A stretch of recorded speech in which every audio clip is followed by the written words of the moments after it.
Whenever a new or unusual concept or idea appears, humans tend to feel uneasy and alert. And with the emergence of the metaverse, everyone has been talking about it, and it can get confusing. That's why in today's video, we're going to be talking about everything you need to know about the metaverse. Hey guys, and welcome to Alpha Finance. This is the channel to watch if you want to learn more about personal finance, investing, and cryptocurrency. However, before I get into today's topic of the metaverse, do me a favor, subscribe and hit that like button because it really helps us out with that YouTube algorithm. Thanks. Alright, now let's get into it. So what exactly is the metaverse? Well, the word metaverse is composed of two words, meta and verse. The first half, meta, is a Greek word that means beyond, after, along with, and behind. You can hear the word in many terms such as metagenesis and metamorphosis. The second one, verse, is short for universe. So the word metaverse refers to a virtual existence that is beyond the physical realm, and in simple terms, refers to a highly immersive virtual world where people gather to socialize, play, and work. It functions through the combined integration of highly advanced technological elements with daily life, which will drastically change how we buy, sell, shop, work, and ultimately live. But the term metaverse isn't actually a new one. It dates back to the 1990s. Snow Crash is a 1992 dystopian sci-fi novel written by Neil Stephenson, and it's where the term metaverse was originally coined. He envisioned a virtual reality-based heir to the internet of sorts, where people use digital avatars of themselves to explore the online world, often as a way of escaping a dystopian reality. Actually, ever since 1992, people have been trying to create a virtual reality where the usual physical limits of humans don't affect the liberty in choosing what endeavors they embark on and what they can and can't do. Second Life, the 2003 alternate reality computer game, is a good example of that. And by 2006, metaverse enthusiasts created the Metaverse Roadmap that laid out and planned the course that the metaverse would take for the upcoming years. But to put it bluntly, the metaverse is not real, at least not yet. But there are some things that you must understand, so keep watching. Now let's talk about how the metaverse is supposed to work. So technologists and futurists state that the theory behind the metaverse is that it will replace the internet. The metaverse is supposed to be the evolved version of the internet, or its successor, so to speak. So our daily usage of the internet, using it to shop, work, entertain ourselves, and access data, will be the same with the metaverse, just more immersive and integrated into our actual physical lives. In other words, the border between being online and offline would become even more blurred than it already is. To do that, the metaverse requires three types of mediums: virtual reality, or VR, augmented reality, or AR, and mixed reality, MR, and morphs them into what we'll know as extended reality, or XR. It works by overlaying or immersing computer text and graphics into real-world and virtual environments, and even combining both. We've seen glimpses of what this technology might look like in the future in many video games. The recent mobile game Pokemon Go was a wild success, partially because it integrated augmented reality into the real world. The hit game Fortnite is also well known for its virtual reality integration through headsets and microphones.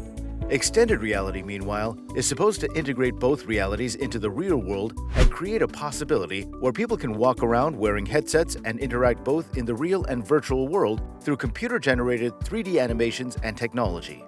So if the metaverse ever actualizes from its concept form, we'd be able to go to virtual concerts, take trips online, work and hang out with coworkers from the comfort of our own homes, view or create artwork, and shop in real time from anywhere in the world. That explains the thought process and possibility behind why the terms online and offline will eventually be the same thing. But how is this going to affect the economy and the way we trade? Here's where everything starts to change, so keep watching.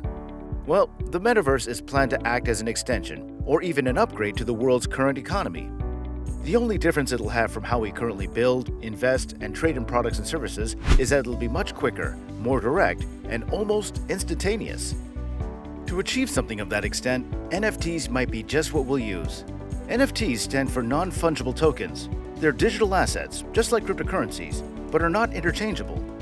They're a valuable tool for individuals and businesses because it's impossible to copy, destroy, or use them twice. We can use NFTs in the form of artwork, video, audio, text, personalized gifts, and even GIFs. And one can create, sell, and invest in NFTs just like a normal commodity. So it's suspected that that's how most deals between individuals and businesses, and between individuals themselves, will undergo. Some call the metaverse's economy metanomics, and they perceive it as the absolute solution to all the issues related to the real-life economy. So when it comes to stability and sustainability, metanomics will do much better, and the past COVID pandemic was proof of that real-life economy might not be as secure as we need it to be.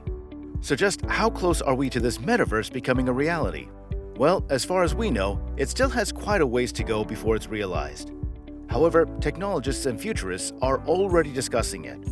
Matthew Ball, an investor, venture capitalist, and prolific writer, said that the metaverse is an expansive network of persistent, real-time rendered 3D worlds and simulations. So he means that the metaverse will have persistence so that we won't have a clear on or off button to log in or out of the metaverse. It'll also have synchronicity, which means it'll exist in real time, where lags and delays in connections will be something of the past. And it'll have interoperability, as it'll have the ability to exchange data and information between interconnected computers and systems. It sounds amazing, right? Well, maybe. Keep watching. Mark Zuckerberg is going for something similar as he plans to integrate the users of his platforms into the metaverse. Facebook's 3 billion users were apparently just the beginning. Many believe he intends to leverage these new platforms and the combined buying power of all the people that will gravitate towards them. That's almost half the human population on the entire planet. Now, many speculate that Zuckerberg's understanding of this leverage is his motive behind the meta rebranding of Facebook. But this remains just speculation so far. Of course, the metaverse doesn't actually exist yet. And these are all nothing but thought experiments for the time being, as no actual plans have been launched to get the metaverse project going. So, in summary, the metaverse is still a work in progress that is being evaluated and investigated. But let's assume the metaverse comes to be. Will our lives be the same? Well, with the metaverse's great potential also comes a great deal of risk.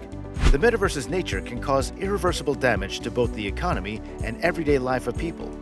Now, it's still in development, but looking at its attributes, we can speculate that the metaverse can be an easy tool for terrorists and illegal corporations to organize, instigate, and execute cyber attacks. Being the highly integrated data processor that it is, the metaverse could make our privacy easier to compromise if not secured properly. The metaverse will also include global and local trade. Now, although it can facilitate transactions and save time and energy, it can also boost the usual fraud and embezzlement that comes with these operations. So despite many technologists, venture capitalists, and futurists seeing the metaverse as the next step towards humanity's technological evolution, many others also disagree. They see it as reckless, pointless, and dystopian. And they believe the world doesn't need it, but needs less human thirst for the next big thing.